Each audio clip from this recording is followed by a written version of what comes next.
Okay, calm down. Very excited to be talking to once again Norman Solomon. He is co-founder of rootsaction.org, executive director of the Institute for Public Accuracy. His books include War Made Easy, Made Love Got War, and his newest book, War Made Invisible: How America Hides the Human Toll of Its Military Machine.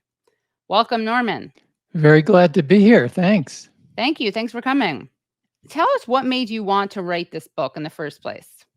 Well, I've been really active as an organizer, as a writer, as somebody dealing with the now perennial so-called war on terror ever since, well, the beginning of this century, basically.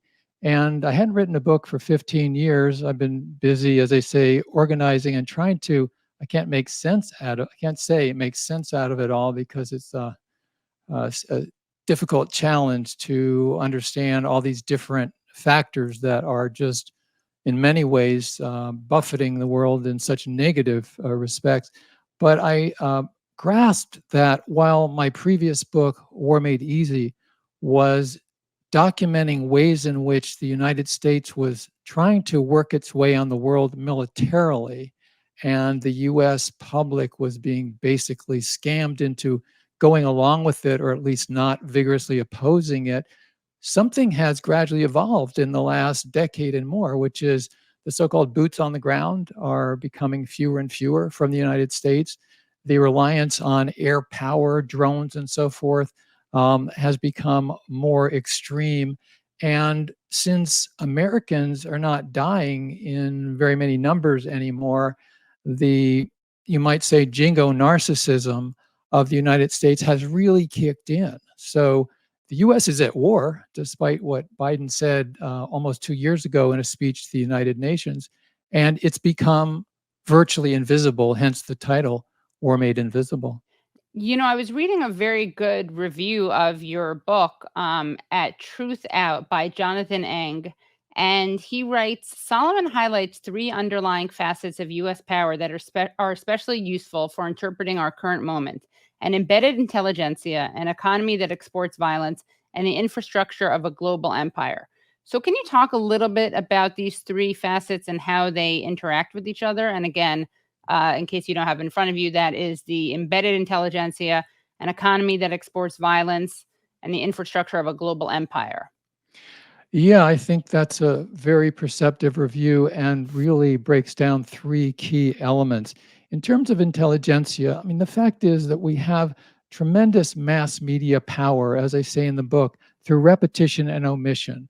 The drumbeats, the catchphrases, the assumptions that the United States has the prerogative to get its way militarily as much as it can around the world, that we're light unto the nations, phrase that the Democratic Party so-called leadership developed under Hillary Clinton.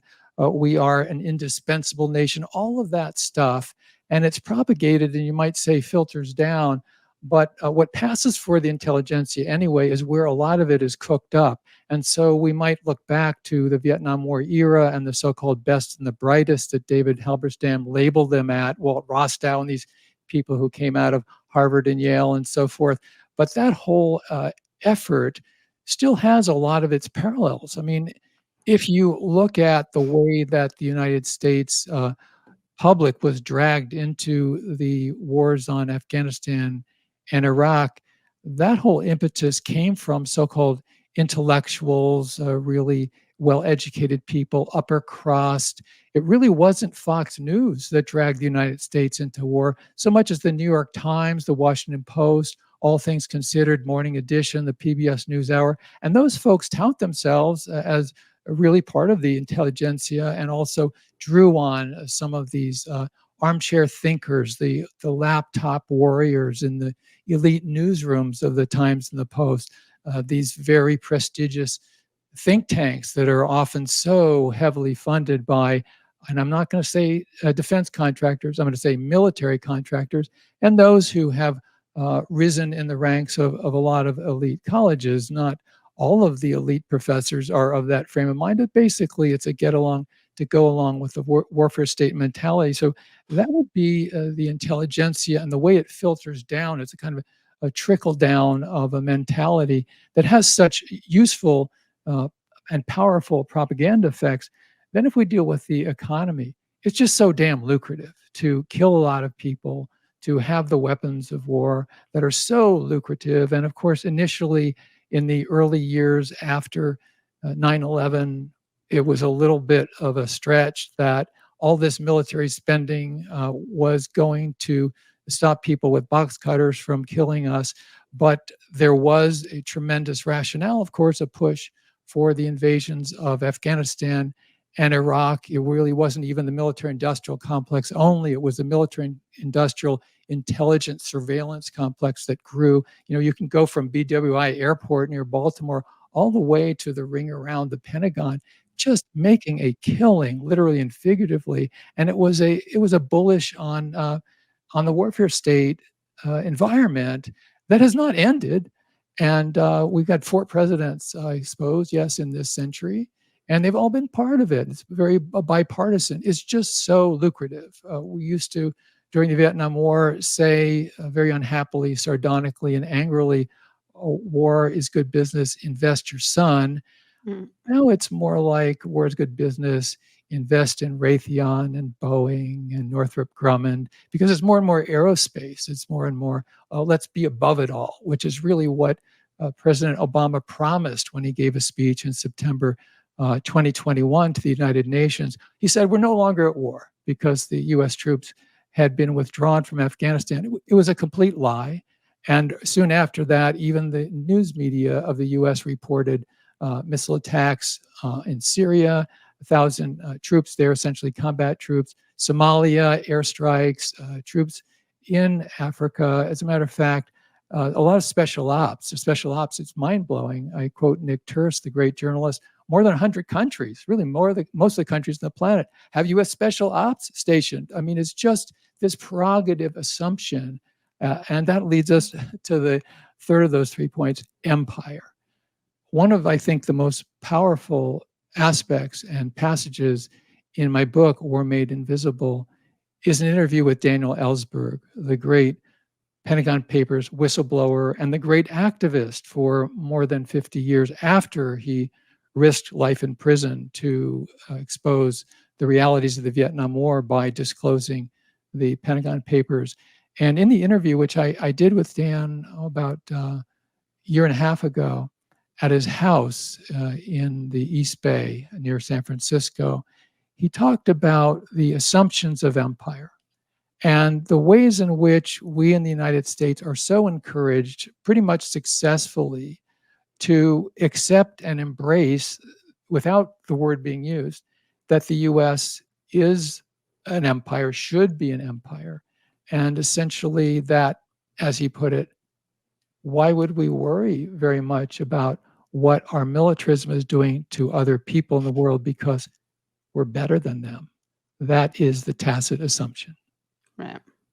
It's kind of like being a fish who's wet in water and doesn't even realize it. Like we don't even realize we have an empire. Absolutely. I think that's a very clear and appropriate way to look at it as a metaphor. And in terms of propaganda assaults, I mean, they ebb and flow. Sometimes it's more overt and noticeable than others, but generally it's more like a gas in the room. It's more like water on a stone. I mean, it's so constant, the assumptions, just one of many examples, which I go into in the book. And this is true of many anti-war people. I mean, I've written 3 or 4 articles about this in this century, pretty ineffectually, apparently. Even anti-war people keep referring to the defense budget, the defense spending. My friends, this is not defense spending. This is not defense budget. Yes, it's called capital D defense, capital D department. But when we talk lowercase, we shouldn't call it defense because that's not what it's about. 750 US military bases around the world, US spending as much as the next 10 countries combined. Most of them are allies in terms of military expenditures. So we are part of an empire just de facto by living in the United States, whether we renounce it or not. And a lot of the reason why I wrote the War Made Invisible book is that I think it's like, if we're going to have constructive responses, walking on two legs, and most of us are lucky enough to be able to do that. One is the information, the analysis, support for independent media like the Katie Halper Show, essential. And the other is organizing and action. And that's why I'm really so glad to work with my colleagues at rootsaction.org. We're about not only sharing information, but every day on the site we have, progressivehub.net, we describe the problem, we analyze it, and then we say, here's what you can do about it. And I would just sort of sum up, Katie, by saying that mass media, and often other media as well, encourage us to be passive, to consume history like Wonder Bread or the equivalent in real time, and really only encourage us to buy things and maybe vote once in a while. That is just a prescription for disaster, which is already unfolding militarily, socially, economically. And I think we could take a page from the AIDS activists beginning in the 1980s. The motto was silence equals death. And that's very true in 2023.